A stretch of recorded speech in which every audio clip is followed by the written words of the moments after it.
To everyone reading this, thank you for trusting me with your time.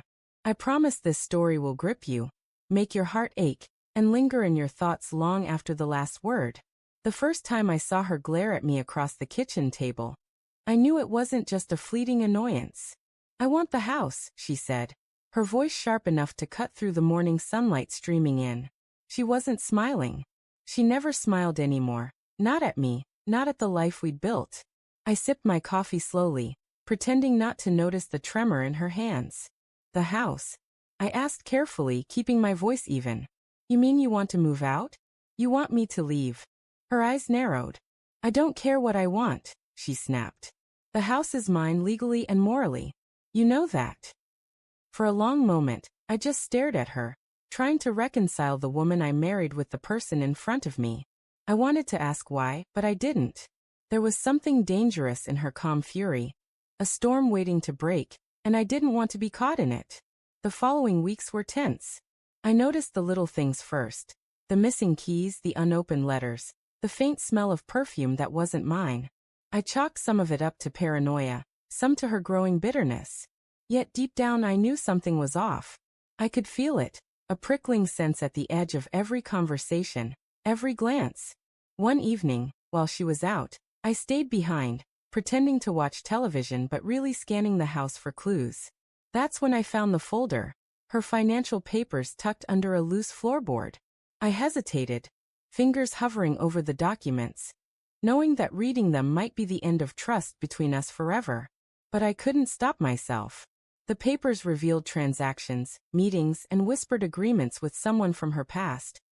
A man I had always considered dangerous, reckless, the type who thrived on chaos. My chest tightened. "No," I whispered to the empty room. She wouldn't. But she had. And the more I read, the more I realized how meticulously she had planned it. Every step, every word, every smile directed at me had been a performance. Betrayal wasn't sudden. It had been simmering beneath the surface for months, maybe years. I confronted her that night. "Who is he?" I demanded, my voice a mixture of fury and heartbreak. "Why are you meeting him behind my back?" She didn't flinch. Instead, she tilted her head, a sardonic smile playing at her lips. "You always were too slow," she said. "Too blind. Maybe that's why you didn't see this coming." I felt a rush of disbelief, a wave of anger, then icy resolve. I thought about all the nights I had spent imagining her confession, all the arguments that could have saved us if honesty had been her choice. But she had chosen secrecy, manipulation, and me? I was left holding a hollow shell of a marriage. Weeks passed. She continued her demands, pressing for the house, pushing for more control, flaunting her confidence as if I were powerless. But I wasn't powerless. Not anymore.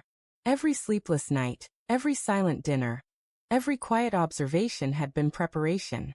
I had learned her patterns, her arrogance, her predictable need for dominance. And I had a plan of my own. The day I called the lawyer, she didn't notice anything out of place. "I'm serious," she said, twirling a ring on her finger. "I want the house. You can't stop me." "I can," I said quietly, and her laughter rang hollow in the hall. "I just need to finalize a few things." She didn't realize the significance until the paperwork arrived. The house wasn't hers. It never would be, because I had sold it. To him. The one person she had always feared. The one name that had haunted her dreams for years. I watched her reaction as she skimmed the documents. Disbelief, panic, then a slow, terrifying recognition. "You," she began, but words failed her. I stepped closer, my voice calm but cold. "You demanded the house, and I honored your wish. I sold it. To someone you can't control, someone who doesn't care about your schemes or your threats." Tears welled in her eyes, but they weren't the kind of tears I remembered. They weren't sorrow or regret, they were fear. Fear that her manipulation, her cruelty, her betrayal had finally met a consequence she couldn't charm her way out of. I felt a strange emptiness as I watched her crumble. It wasn't satisfaction. It was the quiet, lingering ache of betrayal. A marriage that had once promised warmth and safety had turned into a battlefield of secrets and lies. And in the end, the only thing left was silence. Weeks later, I walked through the empty rooms one last time. The walls still held echoes of laughter and arguments, love and disappointment. I traced the contours of the house as if trying to imprint its memory on my mind. It wasn't mine anymore. But perhaps, in letting go, I had reclaimed a part of myself I had lost to her deceit. I didn't expect closure to feel this hollow. I didn't expect relief to taste like ash. But as I stepped outside, the sun cutting through the morning mist, I realized that betrayal teaches a strange kind of clarity. You see the world and yourself stripped of illusions. You understand the people who truly matter, and the ones who are nothing more than shadows. I never spoke to her again. I never needed to. The house had become a symbol, a monument to everything that had gone wrong, and to the cunning lesson that sometimes, the most powerful revenge isn't cruelty.